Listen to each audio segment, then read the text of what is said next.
Hi, everyone. Modifiers. So, continuing our series of decision making, we are going to discuss two very good sets today, right? And मैंने sets Facebook पे डाले थे. I asked people to comment. आप में से काफी लोगों ने कमेंट किया. Thank you so much. अगर आप भी ऐसी प्रैक्टिस करना चाहते हो तो Facebook ग्रुप ज्वाइन कर लेना हमारा. उसमें हम रोज डालते रहते हैं. Links are in description. Alright. आओ तो ज़ार decision making simplified एक कहानी पे हम बात करते हैं हम. So, I want you to pause the video and try this, and I want you to mark the answer on your own and then go forward and look at the solution.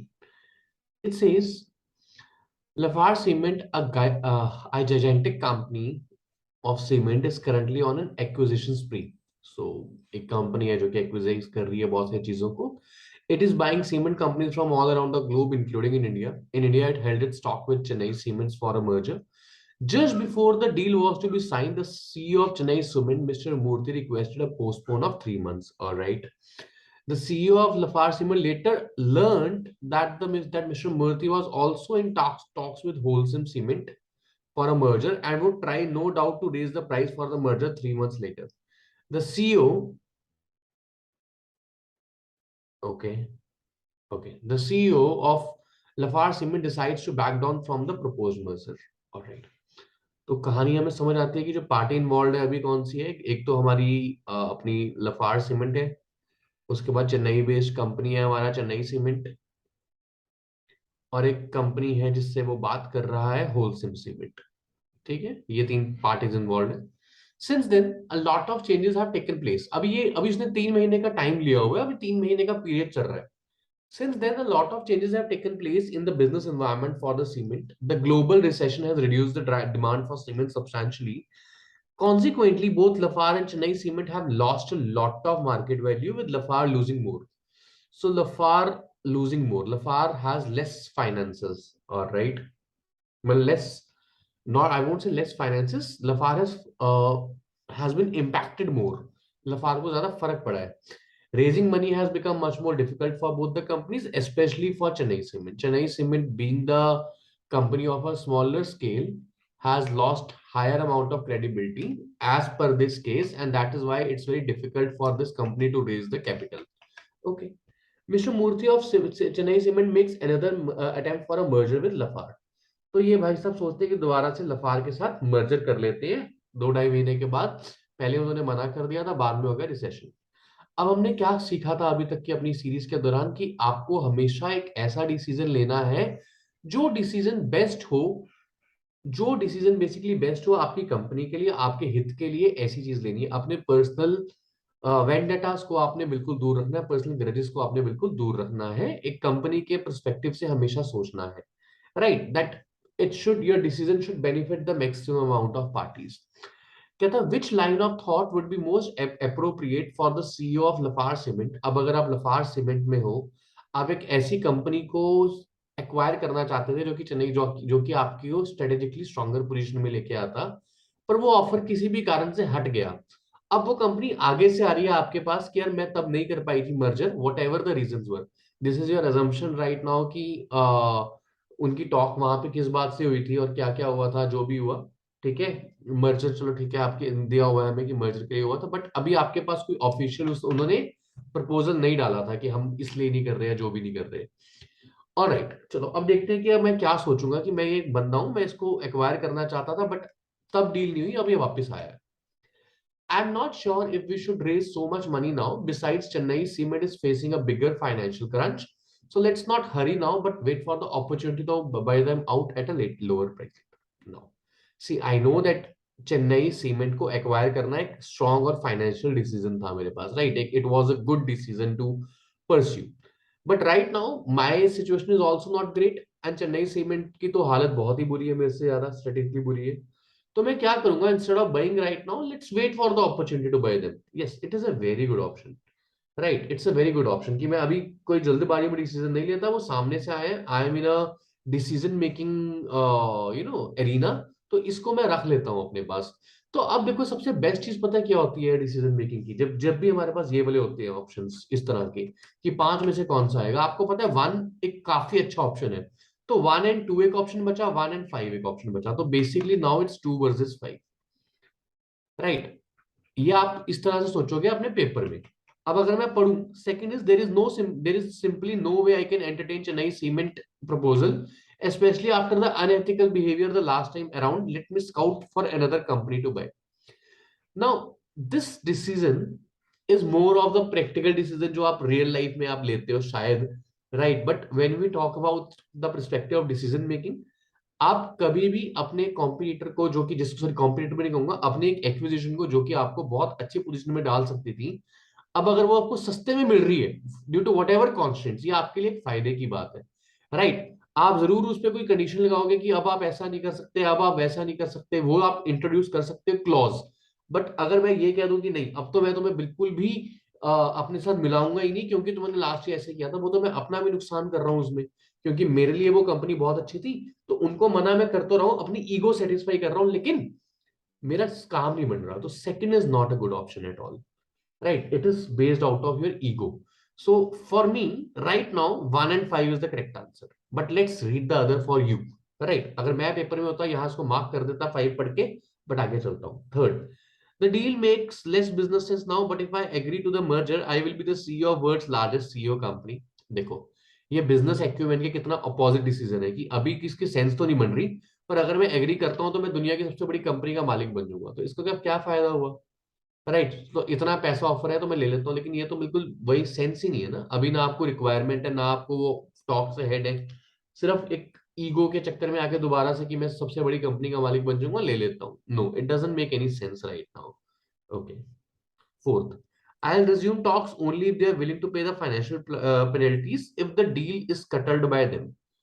यानी कि वो कहते हैं कि अब मैं दोबारा talks तभी करूंगा अगर वो फाइनेंशियल पेनल्टीज प्ले करेंगे, अगर वो डील्स कटल करते हैं। Now this is a good option undoubtedly, क्योंकि आप उन्होंने पिछली बार बैक डाउन किया था, तो दोबारा अगर वो आपके पास आ रहे हैं तो आप बिल्कुल उन पे इम्पोज कर सकते हो कि यार क्योंकि आप लोगों ने पिछली बार गलत किया था, तो इस बार गलत करोगे तो पेनल्टी देनी पड़ेगी। But this option is not available here कि मैं 1 और 4 और 5 को कंबाइन करूं या 1 और 4 को कंबाइन करूं। मेरे पास ये ऑप्शन नहीं है, एंड सिंस मेरे पास ये ऑप्शन नहीं है तो मैं 4 को चाहते हुए भी नहीं ले सकता। It's a good option but I can not take it. Fifth पढ़ते हैं। Let me not be biased in dealing with Chennai Cement. वो कहता है कि लेट मैं पुरानी बातों को ध्यान में नहीं आने दूंगा। If we can get a deal at a reasonable price benefiting our shareholders, let us go ahead with it.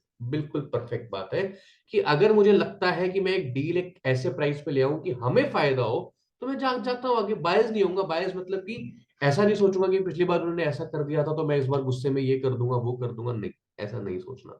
So your perfect answer is fourth option, 1 and 5। Alright, I hope it clear a lot of your doubts. ठीक है, so make sure कि आप जब भी इन चीजों को पढ़ रहे हो अच्छे से कर रहे हो यार आप, right. You are the CEO, think from that level. Okay, second पढ़ते हैं। सेकंड कहता है the merger is confirmed. Chennai Cement holds an equal 50% stake in the merged entity. Chennai Cement has financed the merger by taking a debt at higher than market rates for the merger. तो Chennai cement ने merger कर तो दिया है और उन्होंने उसको finance करने के लिए हायर कॉस्ट ली करी है। It hopes to streamline its operation and reduce cost that will help it to pay back it loan. तो चेन्नई सीमेंट की जो ऑपरेशन टीम है उनको लगता है कि वो अपने ऑपरेशंस को स्ट्रीमलाइन कर लेंगे और उससे वो उसको बैकअप कर देंगे, तो उन्होंने कुछ सोचा होगा जो भी है। If you were a financial consultant with a large number of wealthy investors as your client, अब मैं एक financial consultant हूं इस क्वेश्चन के according, I am a financial consultant जिसके पास बहुत सारे वेल्दी इन्वेस्टर्स हैं, जिसके पास बहुत सारे अमीर अमीर लोग आते हैं। What advice would you give them for not investing in resulting identity? तो मैं उनको क्या कहूंगा कि तुम इसको मत करो। Okay, now it's a very interesting thing, right. आप एक बात याद रखेंगे कि यार आप ना एक फाइनेंशियल कंसल्टेंट हो, तो आपकी जो एडवाइजेस होनी चाहिए हमेशा किसी फाइनेंस के बेसिस पे होनी चाहिए, राइट। कोट्स नहीं पोस्ट करोगे आप कि नहीं नहीं बुरा से बुरा होगा भला से भला होगा, ऐसी चीजें नहीं करोगे। फाइनेंशियल मींस फाइनेंशियल फैक्ट्स के साथ आपको हेल्प करनी है डिसीजन लेने की। First option says Chennai Cement was using high cost debt to merge with another company in the industry facing similar problems with no visible advantage of combined entity over competitors. Okay. A decent option कि अगर आपको मना करना है तो आप ये कह सकते हो कि यार देखो, है ना, आप और ये एक फाइनेंशियल एंगल की एडवाइस है कि आप एक ऐसी कंपनी के साथ बिजनेस करने जा रहे हो जिसके पास सिमिलर प्रॉब्लम्स है आपके जैसी, आपके पास उसमें कोई एडवांटेज भी नहीं है और आपने डेट भी हाई लिया हुआ है, तो आप देख लो कि आपको ये करना है या नहीं करना। मतलब one is the option, right, that is a little helpful because he is analyzing that the other company is having similar problems and you don't have any financial or any kind of advantage over it. So one can be taken as an advice, but let me read the other option. Second says it is doubtful as to whether the combined entity would be able to streamline operations and reduce the cost. Now, this is not this is not a advice that a financial advisor will do. जो financial advisor है उसको finances का पता, he knows how the money works, उसको operations कैसे हो रहे हैं इसके बारे में इतना नहीं पता होगा, वो काम तो हमारा सीमेंट का है, कंपनी का है ना। तो this is again a wrong thing, right. अगर हमें यहाँ पे इंफॉर्मेशन होती कि वो बंदे ने चेक करी है, बुक्स चेक करी है और उनके बाद ऑपरेशन चेक करी है, ऑपरेशन की इंफॉर्मेशन ली है, तो मैं शायद कुछ कह सकता था, बट अभी मैं कुछ नहीं कह सकता। Second is visibly not a good option as compare to one. Third one says since the share price of the combined entity is currently low, investors should not buy. They should wait for the price to reach its peak before purchasing. Okay, कहता है कि यार share price जो combined entity का है अभी low है, okay, they should wait for the price to reach its peak before increasing. ठीक है, एक डिसेंट ऑप्शन दे रहा है वो आपको कि अभी जो आपका प्राइस लो है, इन्वेस्टर्स शुड नॉट बाय, अभी कंबाइंड एंटिटी को मत बाय करो, they should wait for the price to reach before its peak before purchasing.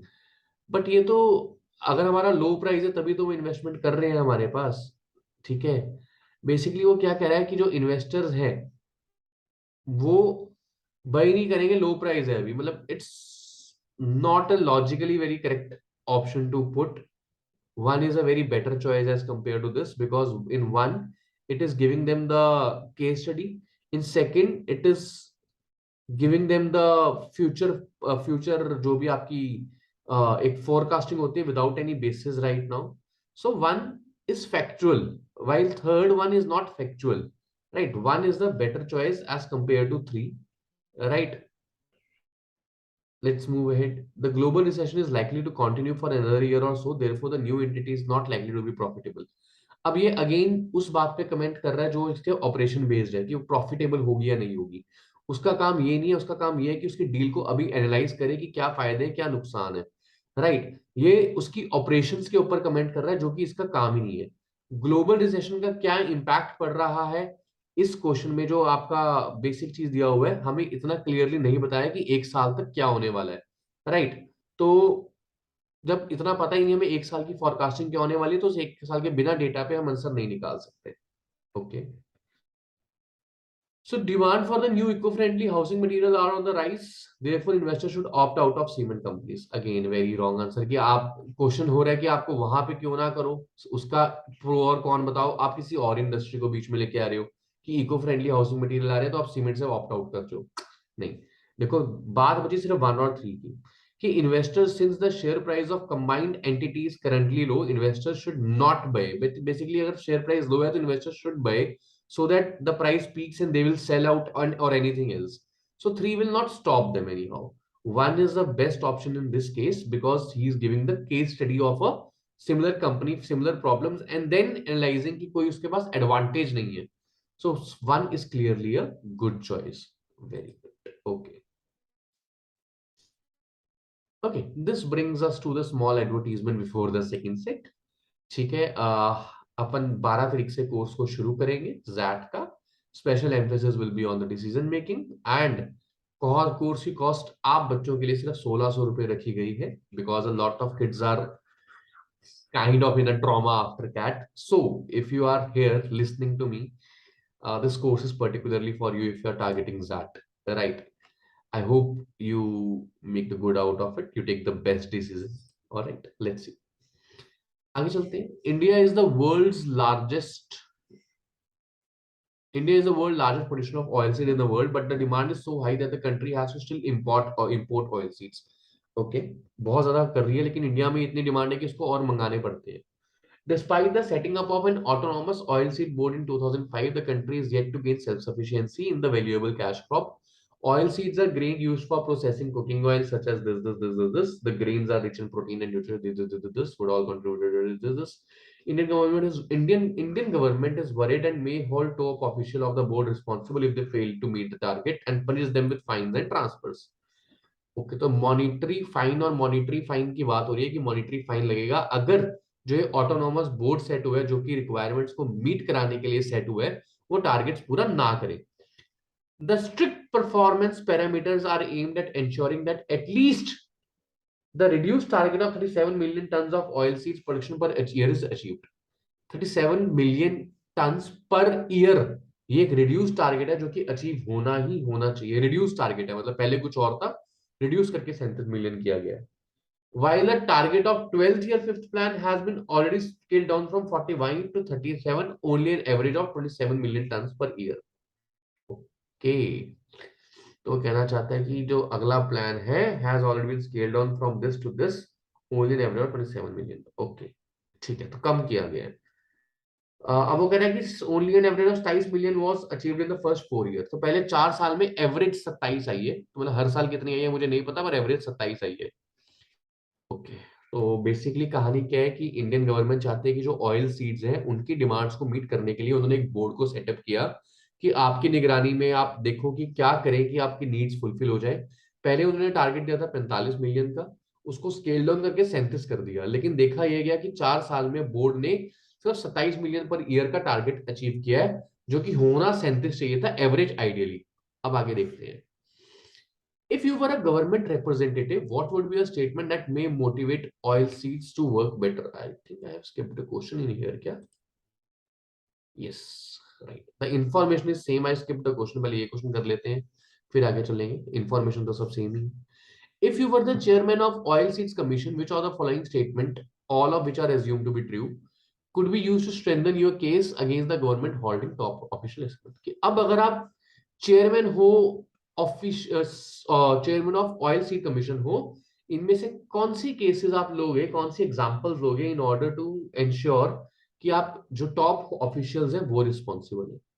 Sorry, government को ये बताने के लिए कि आप जो हमें जिम्मेदार ठहरा रहे हो उसको हम, हमारी गलती कम कैसे है, ये बताने के लिए आप क्या बोलोगे, क्या लॉजिकल रीजनिंग दोगे. पहला कहता है due to drought fresh planting of oil seed in many area was not possible between 2012 to 16. Very good reason. कि आप बता रहे हो कि एक एक्सटर्नल फैक्टर था जिसने हमें रोका अपने टारगेट पूरे करने के लिए. राइट. ओके. हालांकि ये भी बहुत अच्छा एग्जाम्पल, मतलब बहुत अच्छा एक रीजन नहीं है. क्यों? क्योंकि अगर कुछ ऐसी चीज थी तो वो पहले रिपोर्ट होनी चाहिए थी. राइट. एक उसके थ्रू, तो which means that there is some flaw, but again it is a logical explanation that there was something out of our hands. So one को कंसीडर किया जा सकता है. तो वन वाले ऑप्शन कौन से हैं? 1 2 4 5 सारी ऑप्शन है. चलो सेकंड देखते हैं. The action of mid-level official in commission are not in the line with the objective made by top management. तो basically I am putting my team under the wedge here, right? कि जो मेरे नीचे वाले लोग हैं वो मेरी बात ही नहीं मान रहे. ठीक है, तो अगर ऐसी बात है तो आप अब क्यों बोल रहे हो जब 4 साल हो चुके हैं?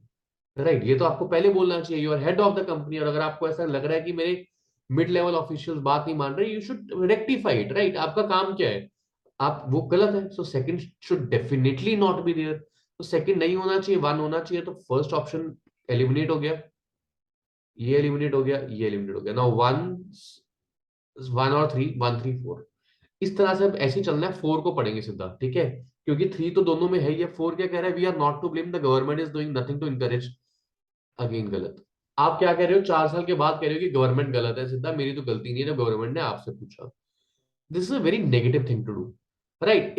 If there is some initiative that you want the government to take, you go ahead and tell them, right? You do not wait for them to ask you and then say कि यार तुम्हारी वजह से ऐसा हुआ है, मेरी तो गलती नहीं है इसके अंदर. You are the chairman of the board, right? आपको वो डिसीजंस लेने हैं जो आप अपनी टारगेट्स को पूरा करोगे. अगर आप सीधा गवर्नमेंट में ही ब्लेम डालोगे, so it is not taking you anywhere. This is not what a leader will do, right? So 4 is definitely wrong. So this is wrong. Only 1 and 3 should be the right answer. What is the third? The delays have been due to the difficulties in obtaining loans that farmer faced due to the funds being diverted to various income. ठीक है, वो कहता है कि यार देखो जो loans आने थे उसके अंदर अगेन फंड्स डाइवर्ट हुए.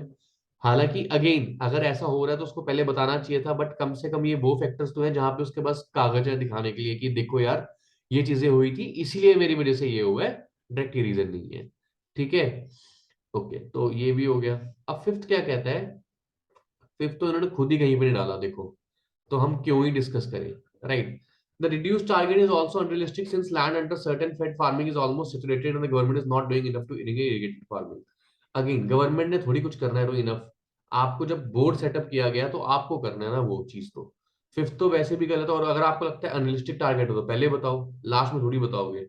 So this is again wrong. ठीक है, so simple simple 1 and 3, option number 2 is the correct answer. Okay, आगे चलते हैं।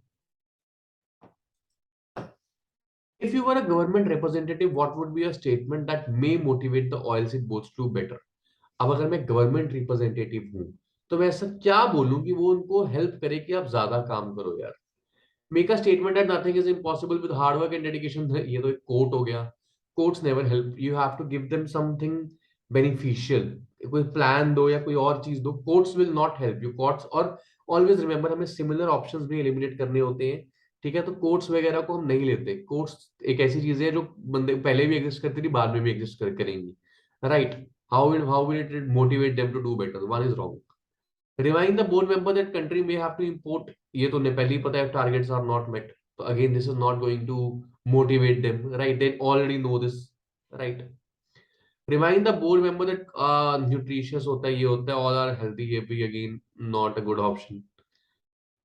Fourth, make offer in a financial incentive and promotion to board members if the targets are fulfilled. A decent option, right? कि आप उनको पैसे पूसे दे देना अगर उन्होंने टारगेट पूरा कर दिया, but not a good option. अगर क्यों? क्योंकि बेसिकली हमेशा डिसीजन मेकिंग में ऐसे करते हैं कि अगर किसी बंदे ने अपना काम पूरा नहीं किया जो करना चाहिए था, तो उसको आप एक्स्ट्रा पैसे नहीं देते वही काम पूरा करने के लिए, वो तो उसको ऑलरेडी फर्स्ट प्लेस पे करना चाहिए था, राइट? तो आप अगर उसको पैसे दे रहे हो मतलब आप बाकी लोगों के लिए भी एग्जाम्पल सेट कर रहे हो कि टारगेट अगर पूरे नहीं होते तो लास्ट में एक्स्ट्रा पैसे मिलेंगे, कर लेना। So not a very great option, but इसके अकॉर्डिंगली जो पहले तीन देखे हैं उन तीनों से तो बेटर ही है ये, कि उनको मोटिवेट तो करेगा। पहले तीन फैक्टर्स तो वो रियलिटीज है जो आप उनको सिर्फ याद करा रहे हो, उनको मोटिवेट करे ना करे कुछ नहीं पता हमें। ठीक है, so fourth is much, money is always a bigger motivation to be honest, right? तो फोर्थ 1 2 3 से बेटर है, but again it's not a very great option, right? So fourth is done अभी तक के लिए। Make a statement expressing shame of the board, ये तो बिल्कुल ही गलत है कि आप सीधा बोर्ड मेंबर करोगे दफा हो जाओ, तुम्हारी बस का कुछ बात नहीं है, ये वो शेम कर रहे हो, इससे तो वो डीमोटिवेट हो जाएंगे, राइट? तो again scolding, yeah, and it is also a very extreme option, right? You should not at all do this. So the answer is fourth option. Last is, suppose the government further reduces the target for oilseed production to 25 million ton per year for the fifth year, will the new target be met? कहता है कि अगर मैं उसको 5वें साल के लिए 25 मिलियन कर दूं तो क्या नया टारगेट मिलेगा? अब देखो यार, पहले 4 साल में 27 मिलियन एवरेज आई है। हमें कुछ नहीं पता कि कौन से साल में कितनी एवरेज आई है, हो सकता है किसी में 20 आई हो और किसी में 34 आई हो तो भी एवरेज आपकी 27 आएगी, किसी में 15 आई हो और किसी में 59 आई हो तो भी एवरेज 34 आएगी। तो जो 37 आएगी जो भी हमें दी हुई थी। ठीक है यार, अब इससे पर ईयर कितनी हुई है हमारे पास डेटा नहीं है। तो अगर वो 5वें साल में 25 कर देता है तो विदाउट कोई नंबर्स के किसी कॉन्स्टेंट्स के वी कैन नॉट डिटरमाइन कि वो करेगा या नहीं करेगा। So answer is simply this, depends on the quantity of rainfall during the sowing season. Again आप अपने दिमाग से मत खेलो, यहाँ पे हमें नहीं दिया हुआ कि जो बेसिकली प्रोडक्शन है depends upon the rainfall directly, नहीं दिया हुआ हमें ये कि अगर रेनफॉल ज्यादा होगी तो प्रोडक्शन ज्यादा होगी, तो वो आपकी एजम्पशन होगी, उसको बीच में मत लेके आना। So the answer is second option. Right. So this completes our set for today. If you liked it, please and please and please आप चैनल को सब्सक्राइब कर लो, दोस्तों को बता दो। शुक्रिया बहुत बहुत। Have a good day.